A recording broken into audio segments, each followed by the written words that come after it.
Hey guys, Trudy here, coming in to do an update video. The other day was my 14-month surgiversary.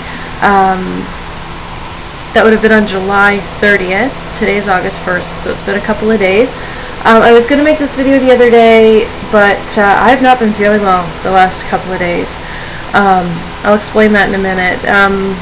Since my last update video, I was at 209 the last time I came in, so I'd lost 150 pounds. And over the last week, I've lost 3 pounds, so now I'm down 153 pounds.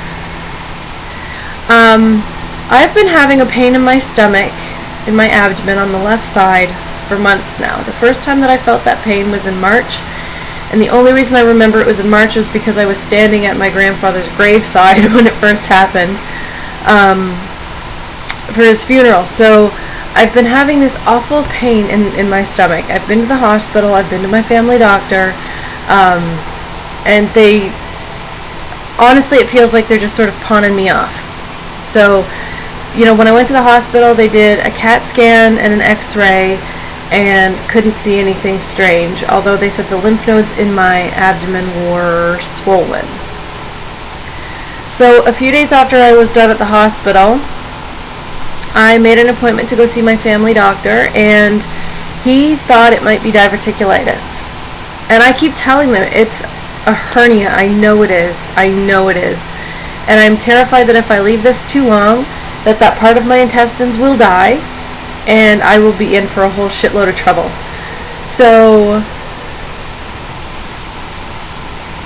it's been happening for the last couple of days, and the pain is this awful, like 1 minute you're fine, and literally the next minute it's like something is squeezing me on the inside, because that's my intestines fishing around inside, moving around, probably kinking or getting choked up at some point, and it's causing me unbelievable pain. And usually it lasts about 20 minutes and then goes away, but yesterday was terrible.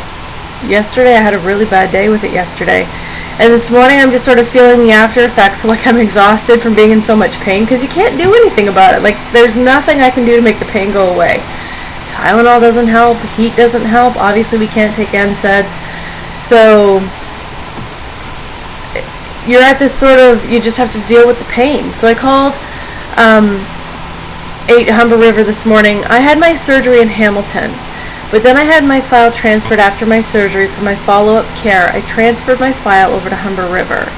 I have yet to even meet a surgeon at Humber River because there's been no need for it.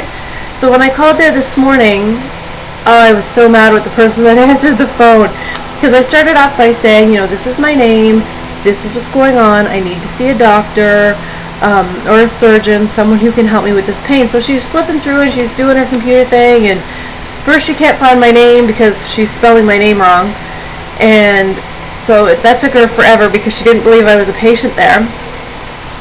And so finally she finds my name. She goes, well, we had an appointment for you in June and you didn't show up. I said, no, actually I had an appointment in June and I canceled it, which is different than just not showing up. And, you know, I'm going to have to rebook those, but for now I need to see a doctor about this pain. So she's going through, and she says, okay, we can get you in on August 13th at 8:30 and 9:30. I said, okay, well, I'll take the 9:30. She goes, no, it's both. I said, well, why do I need 2 appointments to see the doctor? She says, well, you're seeing the dietitian and the social worker. I said, well, can't that wait until I get this pain sorted out? She goes, what pain? So calmly, I finally said to her, listen, if you would take the time to listen to what I'm telling you, you would save yourself a shitload of time in the long run, because you're running around in circles for no reason. Oh, well, I didn't understand that you were having pain. I said, okay, because I've only said it 3 times, so maybe if you'd listen to me, we could get on the same page here. I was so mad. I don't understand what it is about these people in this bariatric program, guys. Be prepared to deal with a lot of rude people who are judgmental, and it makes me crazy. Like, you know, I am a person. Yes, I am or was an obese person, but does that seriously mean that you have to treat me like shit? No. Anyway, rant over on that. So anyway, she can't get me in to see the doctor for 2 weeks. So I said to her, okay, so if this is a hernia and my intestines are in fact dying, do you think 2 weeks is really a smart wait. And she said, well, that's the best I can do. You know what? Fine. I said, that's fine, I'll take it. So the next time I have this killer excruciating pain and I show up in your emergency room, will they page a bariatric doctor? Oh, yeah, they probably will. Okay then, thanks so much for nothing and wasting my time, because I'll be canceling that appointment, because if this pain happens in the next 2 weeks, I'll be firing my ass down to the hospital. I went to the hospital that's local to me, and I don't know. They did the CAT scan and stuff and the X-rays, but they really didn't know what they were doing, what they were dealing with. And I've heard of cases too where some other friends have gone in with the same problem, and they've just thrown them in an ambulance and fired them down to Toronto to the bariatric hospital. So complications happen, guys. You know, I was smooth sailing for the first 9 months, 10 months, and then you know, after you lose so much weight, there's just so much more room in there for your intestines to squish around, and it can cause some issues. And I'm having some issues. So now I'm down 153 pounds 14 months later. If you're on Obesity Help, I put some pictures up on Obesity Help, some before and afters. I was going to do that here, but honestly, I'm too lazy to do it right now. I'm just exhausted. I just want to go back to bed. But for some reason, every morning, for some reason or another, my phone rings at 8:30, I get a text message at 8:30. Something happens every morning that I can't sleep in. And it's making me crazy. I know, like, the kids are up around 8:30 or 9, but usually they'll let me, you know, kind of lay in bed while they watch TV for half an hour. And I've been really needing that the last few days, and I haven't been able to get it. So, I'm doing homework today. I've got 2 weeks left of school, and then I'm done. And then I'm back to work in September, so that's really exciting. I'm looking forward to that. But in making all these appointments now, I'm realizing my time is going to be so much more restricted.